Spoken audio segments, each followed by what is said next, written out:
Jom faham big picture bab 9 dengan cepat. Bab ini menerangkan bagaimana Perlembagaan Persekutuan Tanah Melayu 1957 dibentuk melalui rundingan dan persetujuan pelbagai pihak sebagai asas negara merdeka. Flow besarnya mudah. Mula-mula, Raja-Raja Melayu dan pemimpin Parti Perikatan bekerjasama mendapatkan persetujuan British untuk membincangkan kemerdekaan.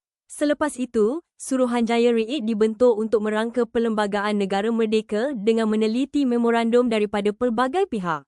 Kemudian, cadangan tersebut dikaji, dibincang dan dipinda sebelum dipersetujui bersama. Akhir sekali, Perjanjian PTM 1957 ditandatangani pada 5 Ogos 1957 dan menjadi asas kepada Perlembagaan Persekutuan Tanah Melayu yang merdeka. Ingat flow ini, rundingan, Suruhanjaya Reid, penggubalan dan Perjanjian PTM 1957.